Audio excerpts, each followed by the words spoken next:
우리가 뉴스에서 접하는 끔찍한 산업재해 소식들, 그 헤드라인 뒤에 사실은 투자자들이 아주 예의주시하는 예측 가능한 금융 숫자가 숨어 있다는 거 혹시 알고 계셨나요? 자, 오늘 그 비밀을 한번 파헤쳐 보겠습니다. 물론 인명피해라는 비극은 값을 매길 수 없죠.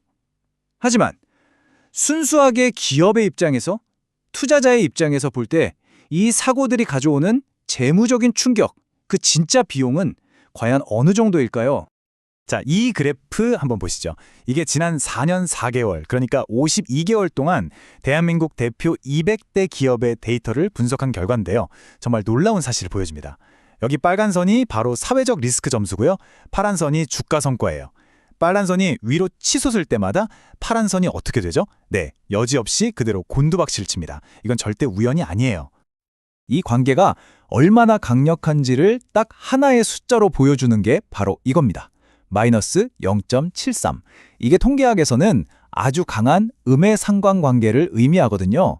쉽게 말해서 사회적 리스크가 높아지면 주가는 거의 확실하게 떨어진다고 예측할 수 있다는 뜻입니다. 그럼 대체 리스크가 어느 정도 수준부터가 진짜 위험한 걸까요? 저희 분석 결과 모든 것을 바꿔버리는 결정적인 분기점, 일종의 임계점이 있다는 걸 발견했습니다. 바로 숫자 3.0입니다. 이 숫자를 꼭 기억해 두세요. 이건 마치 우리 몸의 체온 같은 거예요. 36.5도에서 조금 오르는 건 괜찮지만 39도, 40도가 되면 위험하잖아요. 기업의 리스크 점수 3.0이 바로 그런 고열 상태를 알리는 기준선입니다.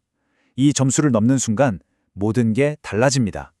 이 표를 보면 그 차이가 얼마나 극적인지 바로 알 수 있습니다. 리스크 점수가 3.0 미만일 때는요, 주가가 2달 안에 75% 가까이 회복되고 완전히 회복되는데도 3.4개월이면 충분해요. 그런데 3.0을 넘는 순간 회복률이 42.6%로 그냥 반토막이 나버립니다. 회복 기간도 7.8개월, 2배 이상으로 길어지죠. 만약 4.0을 넘었다? 그럼 사실상 회복은 불가능하다고 봐야 합니다. 자, 그럼 이 십자누름이 현실에서는 어떻게 적용되는지 실제 대한민국 대표 기업들의 사례를 통해서 한번 생생하게 들여다보겠습니다.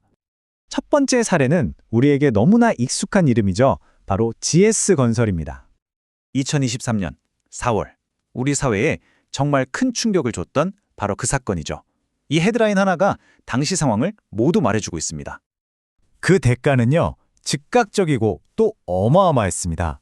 사고가 터지자마자 리스크 점수는 최고 위험 수위인 5.0을 찍었고 시장 대비 주가는 무려 마이너스 89.4%까지 폭락했습니다.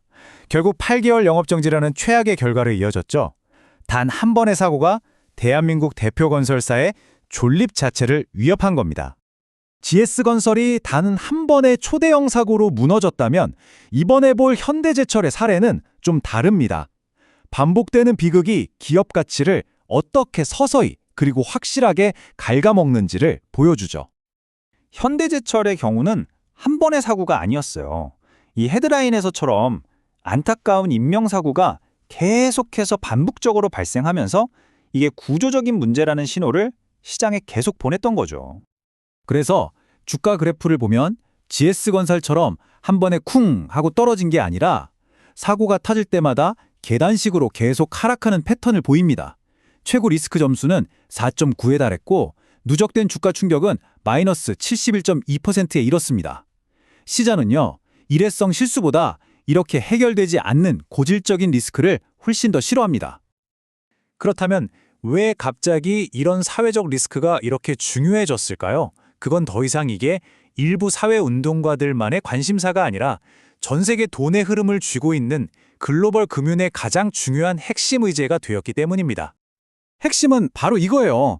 글로벌 투자자들은 이제 사회적 리스크를 미래의 손실을 예측하는 아주 중요한 선행 지표로 보고 있습니다.